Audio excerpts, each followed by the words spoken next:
Uma peça bem pequena, não tem muito pra gente abordar, que é a língua, né?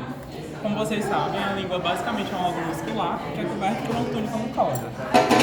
E aí, a gente pode dividir entre faces e partes da língua, né? A gente tem a face, que é superior e mais anterior, que a gente chama dorso da língua, e tem a face inferior, que está aqui exatamente coberta aqui pelo assoalho da boca, certo? Seria a face inferior aqui. E aí, de partes da língua, a gente tem a raiz da língua, que começa aqui, já próxima à parte oral da faringe. Então, ela vai pegar, ó, entendam a raiz como sendo uma região que pega por baixo. Então, ela vai pegar aqui também o ocioide e a mandíbula, certo? Por baixo. Então, tudo isso aqui é a raiz e o resto é corpo. A parte mais anterior do corpo a gente chama de ápice da língua, certo?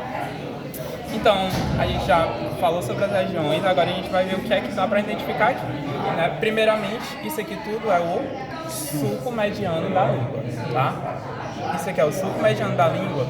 E aí eu tenho uma estrutura para falar para vocês, porque aqui não dá para observar, mas é muito importante, tá? Sempre é cobrado. Não é de sulco, mas é porque vai ser mais ou menos bem aqui. É o chamado forame cego da língua. Tá? Forame cego? Forame cego. E aí coloquem da língua, porque a gente sabe que no crânio também tem o forame cego, tá bom? E o que é o forame cego? Ele tá aqui mais ou menos posterior às papilas circunvaladas, que a gente já vai falar delas. Papila tá? o quê? Circunvaladas, essas aqui, ó. Que são bem definidas, então ele está mais ou menos aqui, posterior a elas. Então se tiver um alfinetezinho aqui, ó, bem que nesse espaço, não é sulco mediano. Sulco mediano, se tiver, vai ser aqui. Aqui vai ser o forame cego da língua. E aí o que é o forame cego da língua? Ele é um remanescente embrionário da parte proximal do ducto tireoglosso, que vocês vão ver lá na biologia melhor. Mas o ducto tireoglosso, ele vai dar origem à glândula tireoide, tá bom? Então, se for perguntado para vocês o que é o forame cego da língua. O que é o forame cego da língua? É um remanescente embrionário da parte proximal do ducto. Tem que botar tudo isso na prova prática. Tem. Repete aí devagarzinho. Ó, e sempre cai, toda a monitoria. Conversa. Toda prova sempre cai, o forame cego. Não sei se tu lembra. Mas lá, é um remanescente embrionário da parte proximal do ducto tireoglosso. Se não esquecer parte proximal, considera. Ducto tireoglosso, que é o importante. E o ducto tireoglosso, vocês vão ver, né, mais nas outras espécies, que vai dar origem à glândula tireoide, tá bom? Então, aí a gente pode falar aqui das estruturas que a gente consegue ver, né? Então, já comecei falando das papilas circunvaladas, certo? Aí, mais lateral, a gente tem as papilas folhadas, tá? Que, gente, vai ser um pouco chato a gente diferenciar nessa peça.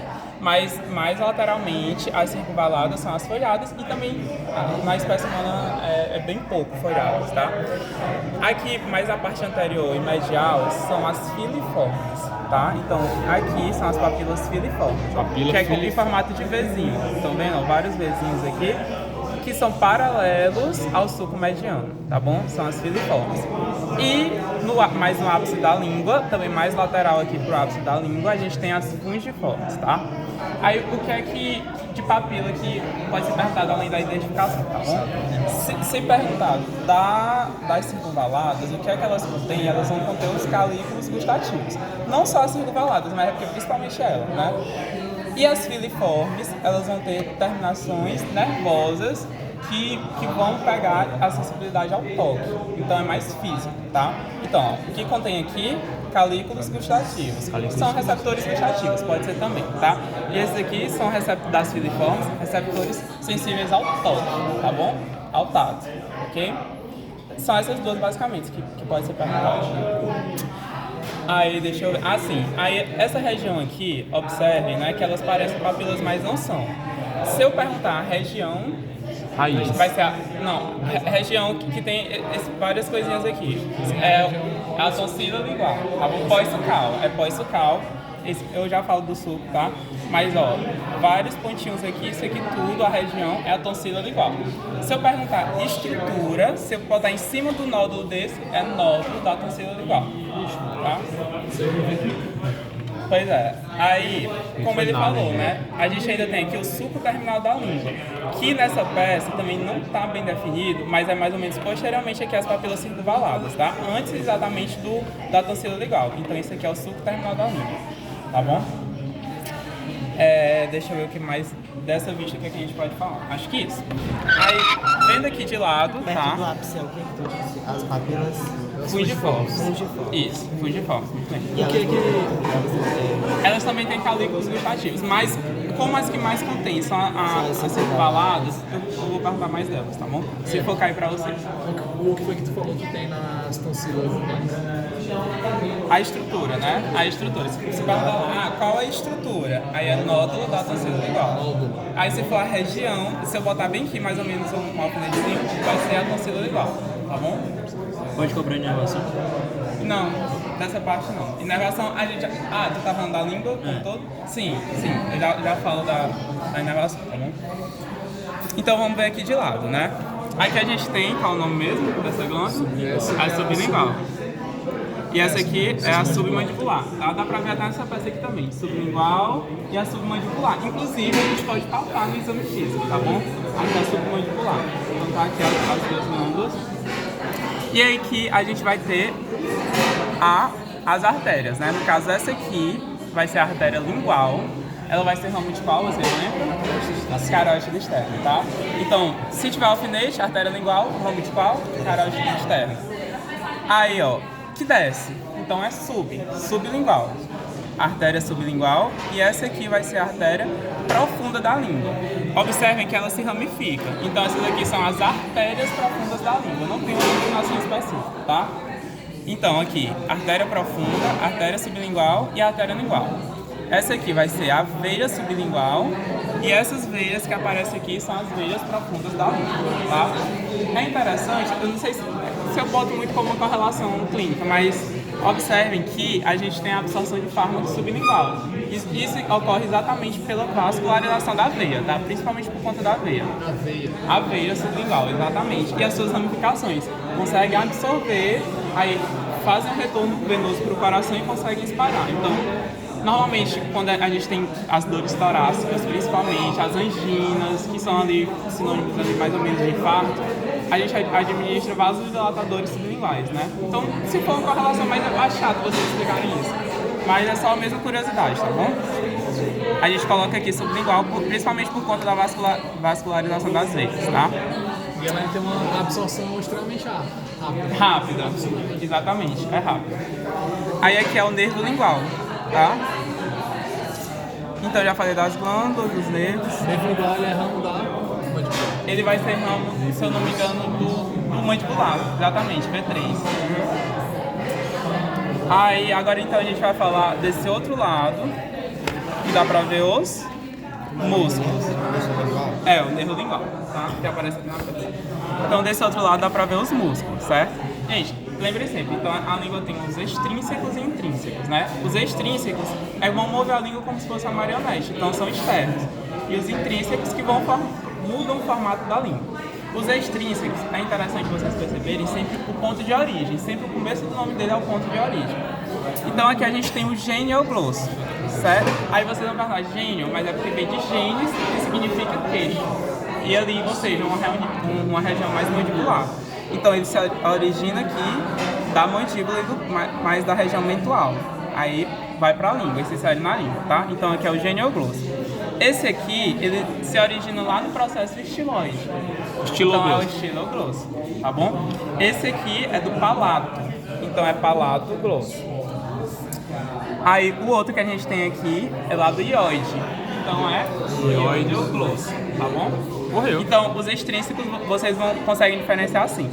E esse aqui é um dos principais, porque inclusive, aí se for perguntado para vocês a correlação clínica, vocês vão colocar paralisia do músculo gênio-glosso, que é comum acontecer, principalmente quando a pessoa não consegue protrudir a língua. Então, a língua é como se fosse caída para trás. Isso é perigoso, porque pode acontecer a obstrução das vias aéreas, tá? Então, normalmente, vocês vão ver isso em anestésio. O que é que tem que fazer nesse tipo de situação? Quando o paciente é anestesiado? Entubar o paciente, para então passar o tubo para garantir que ele não vai ter uma obstrução e uma falta de respiração adequada e ventilação, tá bom? Então, quando o gênio-glosso está paralisado, a língua ela tende a cair para trás, tá? Paralisia do gênio-glosso. Esse de baixo é gênio-glosso também. Isso. Aí a gente também pode ter uma visão aqui por dentro, Eles tá? são os intrínsecos agora. Era pra ser, mas observem que é um pouco complicado de ver todos, né? Esse aqui é a aponeurose lingual, onde vão se inserir os músculos, tá bom? Intrínsecos. Aponeurose lingual, essa estrutura. Aqui, gente, passando muito, a gente pode considerar esse aqui, porque como ele acompanha a mucosa, o longitudinal superior, tá? Como? Longitudinal superior, esse aqui. Músculo longitudinal superior. É o intrínseco, tá? Aí, esse aqui vai ser o transverso, tá bom? E aí, no longitudinal inferior e vertical fica complicado da gente falar. E esse aqui ainda é genioglosso, tá bom? É um extrínseco. É genioglosso ainda. Esse aqui é Então, genioglosso. daqui pra cá é Tá, genioglosso. isso. Aqui abaixo da aponeurose é genioglosso. Esse aqui é longitudinal superior, transverso, tá bom? Ótimo. São os que podem ser cobrados, né? Isso, dessa visão sim. E aí falando de inervação, basicamente todos esses músculos extrínsecos e intrínsecos são inervados por quem lembra? É um nervo craniano, é o hipoglosso, tá bom? Então todos os músculos menos o palato glosso, que vai ser inervado pelo plexo faríngeo, tá bom? Que aí já é do ramo do nervo vago, tá? Mas aqui, todo o restante é o músculo hipoglosso, não, o nervo hipoglosso, tá bom? Glosso. Aí vamos falar então de inervação. O restante da inervação da língua. Ó, como vocês sabem, a gente tem que dividir a língua em 2 terços anteriores e 1 terço posterior, tá? Então, mais ou menos aqui, após as papilas, tá bom? Vai ser aqui os 2 terços anteriores. E aí, se eu, por exemplo, cobrar aqui mais ou menos um alfinete, perguntar a região da língua, vai ser corpo da língua. E inervação? Aí a gente tem aquela divisão, que é a sensitiva especial e a sensitiva geral. Sensitiva geral, que é temperatura, toque, certo? Os 2 terços anteriores é quem? É o ramo do nervo facial, que é o mandibular, tá bom? Sensitiva geral da língua, 2 terços anteriores. E a especial vai ser um ramo do nervo facial, que é o nervo corda do tímpano. Desculpa, pode repetir. Pode repetir e devagar. Tá bom. Então, eu fiz a divisão. A gente combinou aqui que 2 terços anteriores vai ser aqui anterior às papilas circunvaladas, tá? Certo. Se cair um alfinete, região da língua, corpo da língua e inervação. Aí, a gente tem inervação sensitiva geral, tá? 2 terços anteriores, que vai ser um ramo do nervo trigêmeo, que é o mandibular. Mandibular. Tá? É sensitiva geral. Certo. É a sensitiva especial, que é aquela questão Da gustação. gustatórios, que é a gustação. Vai ser um ramo do nervo facial, que é o corda do tímpano. Corda do tímpano. Mas Dá pra ver ele no ouvido. em neuro a gente Médio. estudou que o mandibular ele era só motor, ele não era sensitivo. Mandibular, claro, né? É porque o mandibular, ele lança Não lembro, não. o ramo lingual, tá? O ramo lingual do mandibular. Mas Ele é o sensitivo. trigêmeo, no geral, é sensitivo. É porque está focado muito nos músculos da mastigação, não é isso? Pois é, mas ele tem sensibilidade aqui na língua, tá bom? Misto, é um nervo misto. Ele tem uma parte Isso. E aí, se a gente pegar o posterior, é fácil. É o mesmo, tá? É o mesmo tanto para sensitivo geral quanto especial, que é o nervo glossofaríngeo, tá bom? Vocês vão ver nas peças de pescoço que também tem um nervo laríngeo interno. Ele tem alguns botões de receptores também especiais, mas isso é uma coisa mais específica, tá bom? Entendam como o terço posterior vai ser o glossofaríngeo, tá? Tanto especial como quanto geral. É o glossofaríngeo. Viu? Deixa eu ver se eu esqueci de falar alguma coisa. Mas essa peça não tem tanto assim, essa valor.